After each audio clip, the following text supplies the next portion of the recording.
Excellent guy.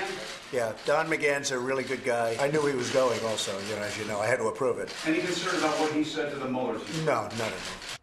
That was President Trump saying that White House counsel Don McGahn, who is leaving shortly after the confirmation of Judge Brett Kavanaugh to the Supreme Court. He made that announcement today. That move, he says it was widely expected, but it was a bit of a surprise when it happened this morning. It is fueling speculation about his role in the Russia probe, specifically his extensive cooperation with the Mueller team earlier this month. That was the president was referring to in there, saying that he knew about it and that he sanctioned it, said it was okay. So here now, Ohio Congressman Jim Jordan, member of the House Judiciary and Oversight Committees, who also spoke with Bruce Ohr yesterday. So you've been a busy man. Good to see you this evening, Congressman.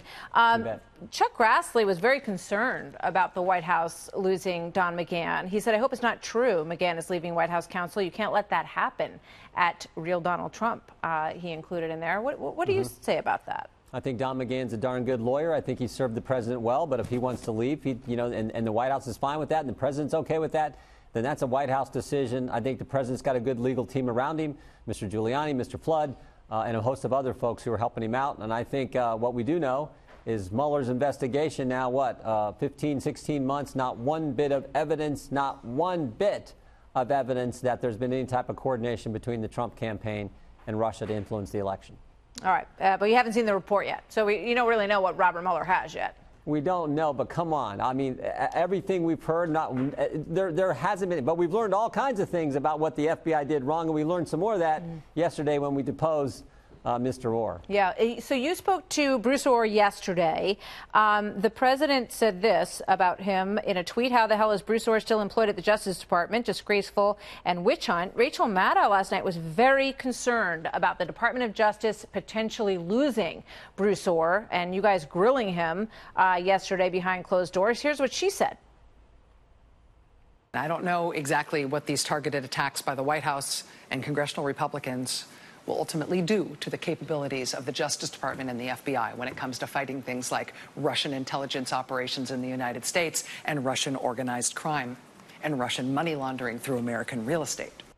So Bruce Ohr was key to all that, and she's very worried that our national security will be in peril if you guys bully him and he ends up losing a job.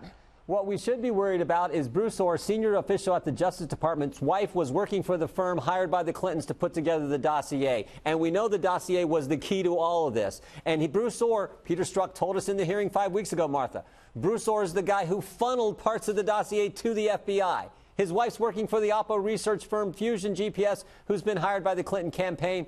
And we know the dossier was taken to the court. And I'll tell you what we got confirmed yesterday.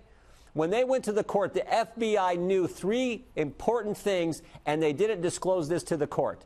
They knew the Ohr's involvement in production of the dossier. They knew that Christopher Steele had this extreme bias against the president, and they knew who paid for the dossier, and they didn't disclose those key facts to the court when they went there to get the warrant to spy on Carter Page and the Trump campaign. That's pretty remarkable. It is remarkable. When someone who works at the Department of Justice is bringing information, and I heard, basically giving the thumb drive, handing over stuff straight from Fusion GPS over to the FBI and saying, here's what we got. And he also admitted to, in this testimony yesterday, that he felt that Steele was biased. So they all know that on that side of the equation. But then when they apply for the FISA warrant, they don't mention that. They don't include that part of, at least, you would say all, but a good majority of what they're basing the FISA warrant on is not, it hasn't been disclosed that the person who told them is very biased. Yeah, you and I go to court, Martha. We got to tell the truth, the whole truth, nothing but the truth. The FBI should have to do the same darn thing, particularly when they're getting a warrant to spy on a fellow American citizen, and they're doing so, I believe, to spy on the Trump campaign. That is as fundamentally wrong as it gets. Here's the other key thing that came out yesterday. You think about this. Why did Glenn Simpson and Christopher Steele pick Bruce Ohr in the first place? Why'd they select his wife to come work for Fusion? They had a direct access. Chris Steele had direct access to the FBI. He was handing them parts of the dossier. Why did they also want to run it through Bruce Ohr at the Justice Department? Good question. It seems to me to create weight and credibility behind a document that was completely false. If you can now go tell the press and tell other people, oh, a senior Department of Justice official is also talking about the dossier and also passing it on to the FBI, it gives it weight when, in fact, it was completely a uncredible, unverified document and a bunch of garbage. Yeah. Understood.